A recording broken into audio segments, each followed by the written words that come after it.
Hello everyone, আজকে আমি বানিয়েছিলাম বিট গাজরের রস জুস। তো চলো বন্ধুরা দেখা যাক আমি এই জুসটা কিভাবে বানিয়ে থাকি।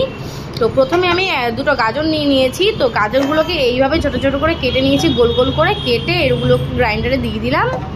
তো তারপর এর মধ্যে দিয়ে দেবো হচ্ছে অল্প একটুখানি পরিমাণে হলুদ, কাঁচা হলুদ। তো দেখো বন্ধুরা আমি কাঁচা হলুদ দিয়ে দিলাম, আর একটু দিয়ে দেবো একটুখানি দিয়ে দেবো আদা। তো এই আদা, হলুদ আর গাজর এই তিনটাকে ভালো করে মিক্স করতে হবে, জল দিয়ে এটাকে ভালো করে মিক্স করতে হবে। তো চলো এটাকে জল দিয়ে মিক্স করে নিই, তারপর আবার দেখাচ্ছি।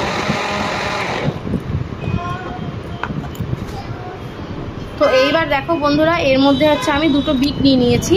তো এই দুটো বিটকে আমি এইভাবে করে কুচি কুচি করে কেটে নিয়েছি। তো তোমরা এইভাবে করেই কুচি কুচি করে কাটবে, বেশি বড় করবে না, নাহলে গ্রাইন্ডারের ব্লেড কেটে যাবে। তো তোমরা এইভাবে করে ছোট ছোট করে কেটে নেবে, নিয়ে এগুলোকে গ্রাইন্ডারে দিয়ে দেবে। এরপর এর মধ্যে দেবো হচ্ছে আমলকি।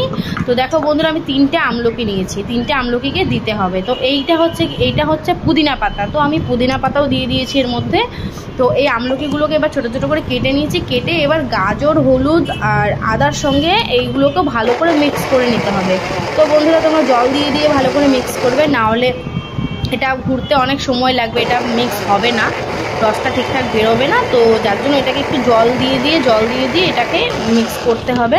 তো চলো ভালো করে মিক্স করে নিই। তো যাদের পেটের প্রবলেম আছে, গ্যাসের সমস্যা আছে বা প্রেশার হাই আছে, শরীরে প্রবলেম আছে, তারা অবশ্যই প্রত্যেক দিন এই জুসটা খাবে। দেখবে তোমাদের একটু হলেও তোমাদের উপকার হবে, তোমাদের শরীরে তোমাদের অনেকটা তোমাদের সমস্যা সমাধান হয়ে যাবে। তো বিশেষ করে যাদের গ্যাসের প্রবলেম আছে, অ্যাসিডিটি আছে, তো এই সমস্যাগুলো খুব উপকার করে এই জুসটা।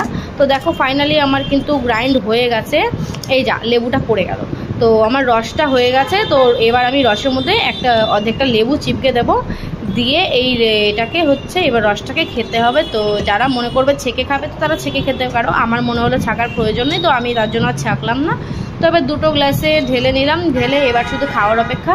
তো কেমন লাগলো অবশ্যই কমেন্ট করে জানিও, যাদের প্রবলেম আছে তারা অবশ্যই এই জিনিসটা খেও। টাটা।